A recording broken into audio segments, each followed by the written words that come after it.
Hello? Amy and Bella here. We're excited to bring you another episode of ABDL Q&A. Let's talk about peeing our pants and why some people enjoy it. There are many reasons why adults may choose to wet their pants on purpose. We're going to give you the 7 most common reasons. And the 7th scenario is one that no one should ever do. It gives the rest of us a bad reputation, so please don't do it. With that in mind, different things make different people happy, and that's something worth celebrating. You might not vibe with any of these scenarios, and that's okay. As long as everyone involved gives consent, you do you. Before we dive in, be sure to subscribe to our channel so you don't miss any of our future videos like this one. Okay, let's get started. Kinks involving pee are a lot more common than you might think.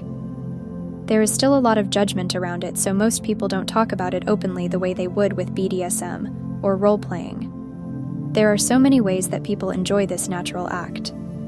Everyone has their own way, and just because they like one thing doesn't mean they like something else. So if you want to talk with someone about it, please approach them with curiosity and empathy, not judgment. Okay, here are the 6 most common reasons why adults like peeing their pants, and the one thing you should never do. 1. Submission and dominance. Controlling our bodily functions is one of the very first things we learn as humans, in order to take control of our lives. It's also why it can be so shameful or humiliating if we lose control over these bodily functions. In a dom-sub relationship, controlling the other partner's toilet privileges can be an intimate and intense type of power dynamic. Deciding when someone can use the toilet and when they must hold it is controlling that most fundamental form of self-control. And allowing someone to control your most basic bodily functions, accepting that you might wet your pants, can be an exciting form of surrender. That being said, consent is always required, and boundaries must be in place, just like with any other power exchange. Violating someone's boundaries and consent is assault, and that is not what this is all about. As a dominant, you can give your submissive tasks to complete, or a time goal for holding their pee. If they can't reach that goal, or if they don't complete their tasks on time, they will end up wetting their pants. 2. Age play. Age play is all about the power exchange, but in a more nurturing and caring context. When a caregiver is potty training their little, the term used for the submissive partner in their age-regressed state, having accidents is a way for the submissive to show their need for outside control and to receive care from their partner. There are many ways for this kink to be included in the ABDL or CGL dynamic. A caregiver can do frequent underwear checks to see if the little has had an accident. Asking the little if they need to go potty is also a part of the dynamic that reinforces that the little can't be trusted to voice their needs and that they are dependent on the caregiver. Putting a little in diapers can also be part of this kink. Check out our other video on why adults wear diapers for more insight on this. 3. Desperation and relief. One aspect of this kink is the act of holding it when you need to pee. This is more about the buildup of desperation than the actual peeing. When someone holds their pee long enough, they have 2 options: use a toilet or go in their pants. For some people, the pleasure comes from the struggle to hold it in beyond the point when they would normally go use the toilet. The longer they hold it, the more likely they are to have an accident, and that heightens the excitement. Holding your pee, knowing that you could lose control, can be very thrilling. Holding contests are one example of this. 2 or more people begin drinking fluids at the same time, and the first one to lose control and wet their pants loses the contest. No one really loses in this scenario since all parties are there voluntarily, and the thrill comes from the buildup and desperation. 4. Improved sleep. This one came to us unexpectedly. We make hypnosis audios for all kinds of situations regarding bladder and bowel control. Early on, we heard from one of our fans who used one of our bedwetting hypnosis files to finally sleep through the night.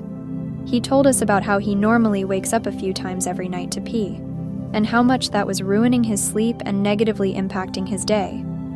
Because we were able to help him pee in his sleep, he could sleep through the night and wake up feeling refreshed.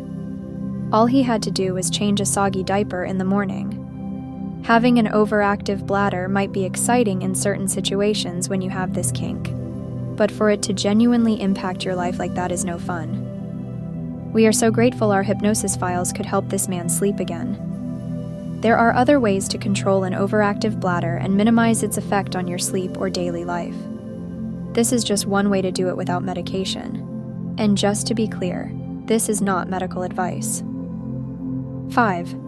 A sensual experience. This is how both of us found this kink. We enjoy the feeling of holding our bladders, but the feeling of hot liquid filling our panties and running down our legs, or pooling around us while lying in bed, feels absolutely delicious. It's hot, it's wet, and the relief that comes from letting go after holding it in pushes all the right buttons for us. It's like being in a jacuzzi or taking a hot shower, but just between your legs where all the sexy time stuff happens. It can feel good to pee in your own pants or pee on your partner or let them pee on you. 6. The act of doing something naughty. Going back to what we touched on earlier, going in our pants is something we've been taught to avoid at all costs. Logistics aside, there is something shameful about wetting our pants as adults. Of course, this is a learned behavior and there is no actual reason why we should feel shame over this. Because it is something that every person on the planet is trained to avoid. Doing it on purpose can be exciting because it challenges social norms. It's an act of rebellion. And in the case of an ABDL or CGL relationship, it can be a naughty and fun way to challenge the dominant partner. Telling your dom that you don't have to pee, then wetting your pants on purpose 2 minutes later can be very fun. Wetting your pants on purpose to get loving attention, or punishment, can be a pleasurable and exciting activity with your partner. This leads us directly into scenario 7, which should absolutely be avoided 100% of the time. 7. Getting a reaction from others. When you wet your pants in front of your partner and they help clean you up and take care of you, it can be a sweet and intimate experience. When your partner is unaware of your kink and you do it, it can generate feelings of disgust or resentment. They might also have legitimate concern for your health since they believe that you are losing control. And that's never okay. It can be fun to wet your pants on purpose because it's naughty, but doing it in public where non-consenting people have to witness it is absolutely never okay. Forcing anyone to participate in your kink without explicit consent is legally defined as assault, and it's just plain creepy. This also applies to wetting or peeing in public spaces where someone else has to clean up your mess. We've all been caught short at some point in our lives and had a genuine accident. That happens. It's life. Doing it on purpose, however, is never okay. The easy way to tell if you are violating consent is by asking yourself 2 questions. 1. Is anyone going to see this who didn't agree to it before the act? 2. Will anyone have to clean up the mess or will any property be damaged by doing this? If both of those questions can be answered with an absolute no, then carry on. Have fun. If not, don't do it. It's never okay to pee in a movie theater seat or on public transportation. Do not pee in stores or restaurants. Do not pee in hotel rooms or gyms. It's cruel, it's selfish, and it leaves innocent people feeling violated. That is never okay. It is way too easy to enjoy this kink without violating consent or destroying property. So please have respect for other humans, and don't force them to participate in your kink. What are your thoughts on this list? Is there anything else we should have included? Tell us in the comments below. And if you have other topics you'd like us to cover, please let us know. We'd love to help out however we can. Goodbye for now.